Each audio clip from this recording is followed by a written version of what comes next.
مشاهده میشود که خداوند متعال منع کردگی است. انا ولا تقتلوا انفسکم، نفساتون قتل نکشید.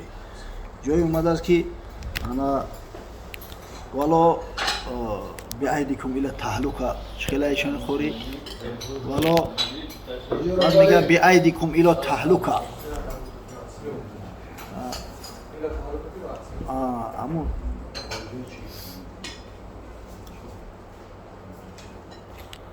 ولکم الی تهلکه ولو تلقوا بیایدیکم الی تهلکه. خودتون با دست خود در هلاکت ناندازید. با دلیل همین آیات قرآنی و احادیث پیامبر صلی الله علیه و سلم خودکشی حرام است در شریعت. در صحیح بخاری اومده است رسول خدا صلی الله علیه و سلم میگه که من هر کسی که زهر می نوشه و استفاده زهر خودکشی میکنه فردا روز قیامت میگه در دوزخ همه هر بار زهر می نوشوننش به حدی که تمام همه رودهاش همه از مقعدش پایان میغلطه. با خدای تعالی از سر اینا با هم روده را حس میکنه، با هم تری زهرش می نوشونن به حساب یعنی ابدی هست. کسی که از بالا یگان بلندی میبرویه و خچه میپرتویه خودکشی میکنه، همین بلندترین قلعه دوزخ در میبروننش، سرکلب ها میپرتوینش، میویا میزنه میده میشه. خدای تعالی با ای سر اینا میگه اعضاش جمع میکنه. همین خیلی مقصد پای در پای دیگه به اخیر همین خیلی در عذاب های.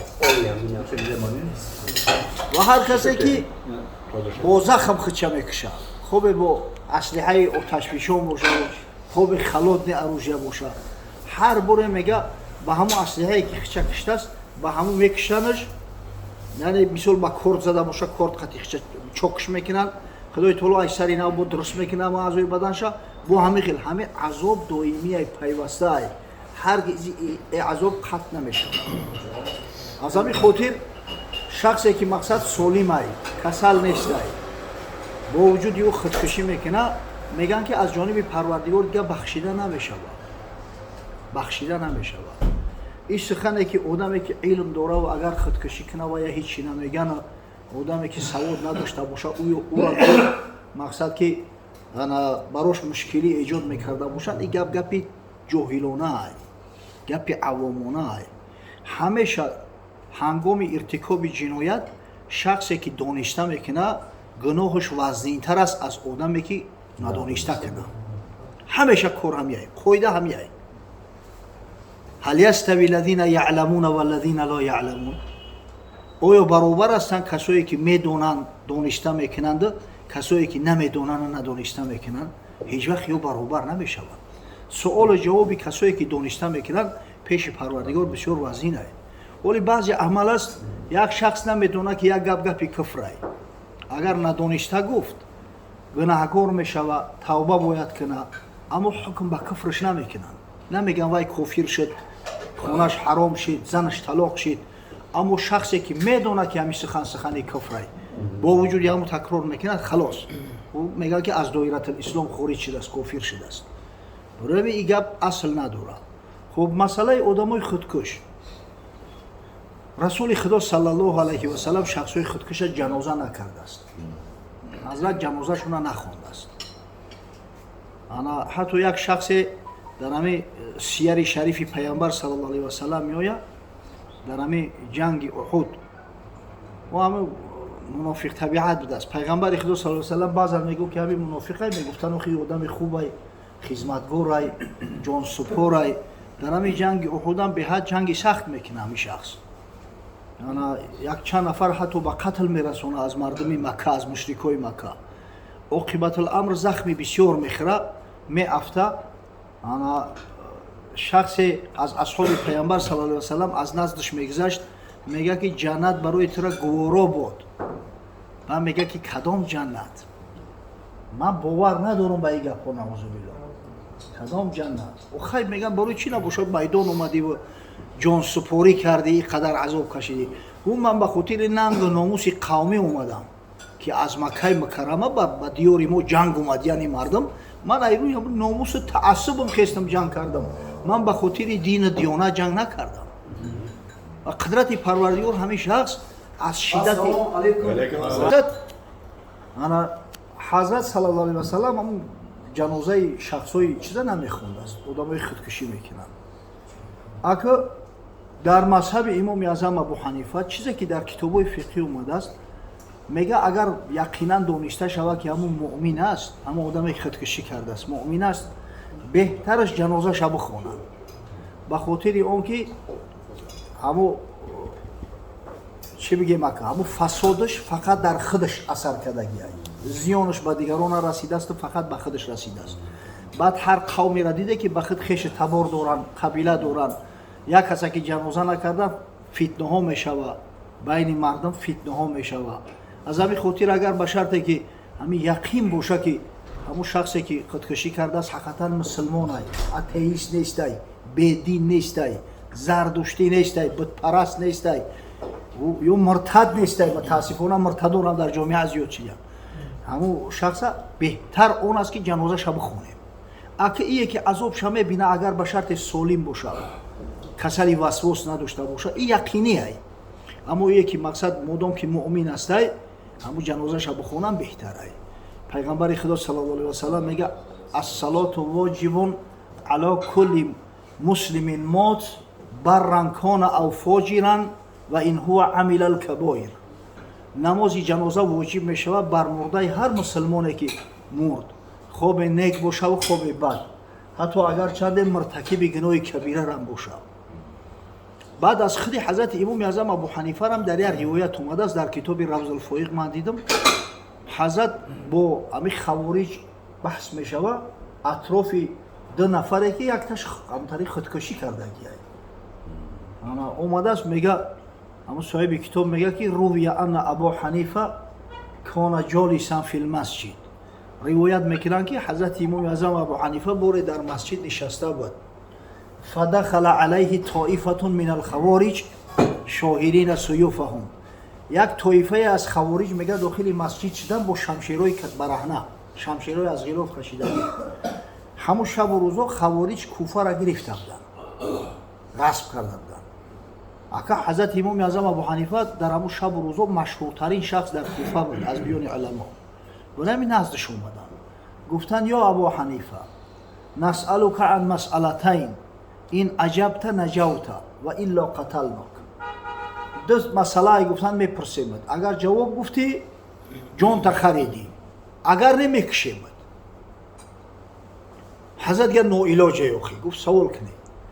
ва гуфтанд ҷанозатони алалбоб иҳдоҳумо раҷулун шариба алхамр фаасо биллоҳ ва мота сакрон. як нафараш як марде ҳасте ки шароб нӯшид, ба худо исьён кард, чизи ҳарома истифода буд ва дар ҳолати мастӣ тавба накарда ай дунё рафт. вал ухро имраатун ҳабилат мина зино фақаталат нафсаҳо. як нафари дигараш гуфтанд як зан аст, зино кардааст, ҳомила шидааст аз ҳамун зино, аз шарму ҳаёи мардум хича куштааст, худкушӣ кардааст. аҳумо муъминони ав кофирон. ин ду нафар муъминан ё кофир. баъд аму шорих мега ки вал қавму лазина ҷоъу ясъалун мазҳабуҳум аттакфир бизанбин воҳид. ӯ касое ки омадаву савол мекарданд, ӯ мазҳаби хавориҷа ёхи, ӯ аҳли такфиранд, ба як гуноҳ одама ҳукм ба куфр мекунанд. валав қола алимом муъминон қаталу. агар ҳамҷа мегӯфт ки ё муъминанд мекуштанаш. ба ҳазрат суол шу кард, гуфт мин айи фирқатин коно. ино гуфти ду нафар аз кадом фирқа буданд? мин аляҳуд, яҳудӣ буданд? гуфтанд ло. гуфт мин аннасоро, оё ино насронӣ буданд? гуфтанд не. гуфт мин абадати лавсон, оё ё бутпараст буданд? гуфтанд не. гуфт мин алмаҷус, оё зардуштӣ буданд? гуфтанд не. ва гуфт фаҳмиман коно, набоша чӣ хок буданд ино, набоша ки буданд ё? гуфтанд коно мин алмуслимин, ино ай мусулмоно буданд. ҳазрат гуфт қад аҷабтум, худтон ҷавоб гуфтед, ман нагуфтам, худтон гуфтед. ва гуфтам ва кайфа чӣ хел? гуфт қад эътарафтум аннаҳумо коно мин алмуслимин. шумо худтон эътироф кардесте ки ин мардакои хуб, ин марди ин зан мусулмон буданд, ай ман чӣ мепурсед? ва гуфтанд суоли дуюм, اهما فی الجنت یا فی النار جای اینا کجاست یا دوزخیان یا جنتی و میگه حضرت گفت اقول فیهما ما قال ابراهیم خلیل الرحمن فی من هو شر منهما من در حق یا سخنی را میگم که حضرت ابراهیم خلیل در حق مردمی از اینا بدتر گفته در حق کفار گفتگی است حضرت گفت فمن تبعنی فانه منی و من عصانی فانک غفور رحیم این آیه قرآن در سوره ابراهیم کسی که برای پیروی میکنه او از امتهای ما های مؤمن های اما کسی عصیان کرده است بنده تو هستند خدای تو غفور و رحیمی حوالشون به سوی تو کرده و اقول فیهما ما قال عیسی روح الله فی حق من هو شر منهما در حق دو نفر سخنی را میگم که حضرت عیسی در حق مردمی از اینا بدتر گفته است